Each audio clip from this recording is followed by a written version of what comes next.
Live action anime adaptations are bad, right? Well, Kakegurui, a live action from an anime about gambling, isn't.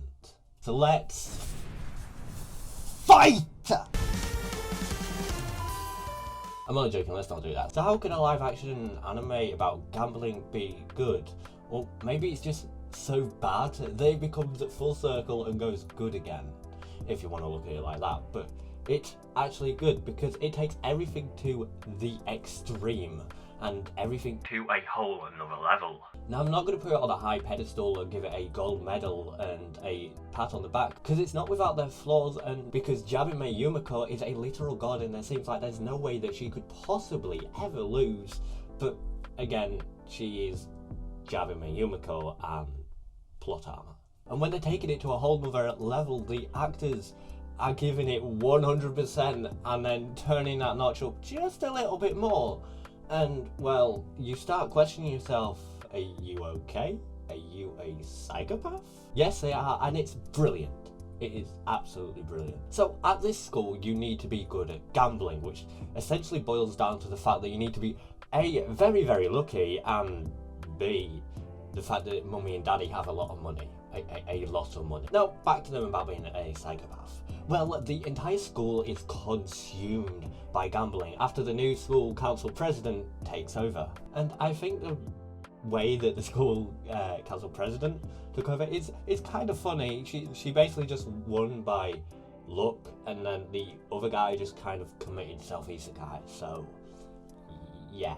But don't worry, you learn that early on, so it's not as if it's a major spoiler, so I am sorry. Because the school council president basically makes gambling the number one necessity in the school, the number one thing that everyone must do. Grades don't really matter, so where the freaky dicky are the teachers? Well, I'm pretty sure they've probably been paid off, like just a little bit. I mean, these kids are walking around with literal boxes of cash on them, so I'm pretty sure they were just like, hey, would you mind just stepping aside and just let us doing our thing? So yeah, no teachers, but it's the school council president and the kids that are basically running the show. So the whole concept of gambling is quite cool, and they basically make it as if every single battle is a JoJo stand-up, and it was just the funniest thing ever. I was actually interested in how Jabime Yumiko was going to get out of this seemingly impossible situation that she finds herself in. So this is great if you look at it as being a comedy, basically just making everyone laugh, and it does that extremely well, the way that everyone's just a little bit quirky and a little bit odd, and everyone's just trying to make it big and get the big jackpot. But again, also, nobody wants to lose, because if you lose, you become a house pet, and no one wants to become a house pet because it means you have to be controlled by the other students. But then if you're on top, you literally have the entire school flocking towards you as if you're basically the most popular kid in school. One thing I do appreciate is the funny editing that they do, like having Jabime Yumiko's eyes light up, like, why? Because why not? And they use this editing to help bring across the tone of the entire series. That being the fact that if they don't win big and they don't gamble, it means that their life will literally be over. It's kind of like it's a life or death situation here. So Jabime Yumiko, I've talked a little bit about her, but who is she? Well, she's a newbie who comes to the school and basically just says F you to all the rules, and F you to the school council, F you to the school council president who spent years setting everything up, setting up the system she has in place, and Jabime Yumiko is just like, nope, I'm not going to follow along. I'm not going to follow along. Now, arguably, in my opinion, one of the best characters is Suzui, and he is like the second character to Jabime Yumiko, and he is literal comedy greatness, and also at the same time also being kind of cute, as at times it seems like he could be in love with the person who is bossing him around at the time, because he himself is a house pet at the beginning, and sometimes it seems that Satomi, the person who is bossing him around, they could be in love.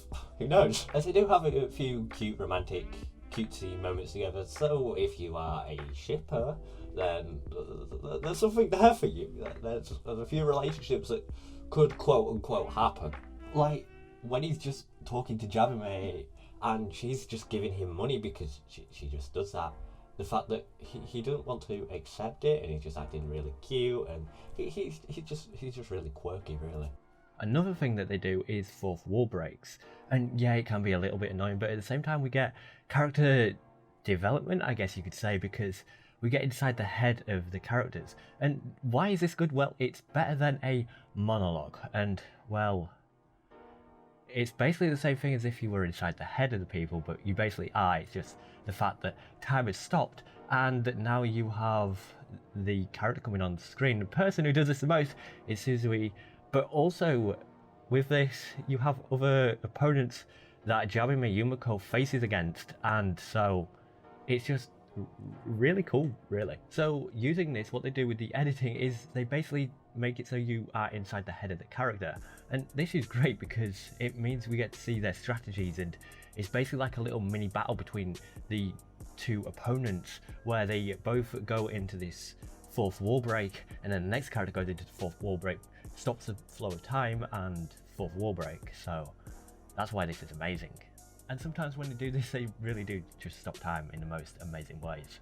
Anyway, Suzui is really funny, and the whole series as a whole is over the top, and he is most certainly over the top. But then making something so simple as gambling feeling like it's a life and death situation is just great, because it kind of is. When you're gambling, your whole life could be done like that, and you don't really have any control over that. And I've not even touched upon the school council, who have a whole breed of greatness of their own. Each individual character within the school council is just great, and I think the live action does a really good job of representing the actual anime, because it just brings it in the real world. Yes, it seems a little bit over the top and overdone at times, but maybe that's just the best way of doing this series, because when you're gambling, it's all chaotic. Well, at least in your head anyway. And they basically just make the entire show as if it's some battle shonen. And by the way, the intro is basically like it's coming from a shonen. So this series, I still feel it's a great representation of it and gambling in general. Because like you have the sports animes that are taking it over the top with super flashy sports moves, in here you've got it taking it over the top with gambling, and they're just bringing that from the anime into real life, and I think they do it in a real funny way. And it's just over the top and funny, and it's just something to watch and have a laugh about. It is just hilarious. And the way they're able to capture the rush of the gamble as if it's your own life and you're just being sucked in, and you do at points get a little bit, whoa, what's going on? So I do hope you've enjoyed this analysis of Kakegurui, and I hope it's maybe opened your eyes a little bit more to live actions, because they don't always have to be bad. So if you did enjoy this video, please hit the like button, and why not go follow me on Twitter at the Tora_, because I've never ever promoted it on here. And final thank you to all my patrons for always supporting the channel, and I'll see you all next time in whatever I make. See ya.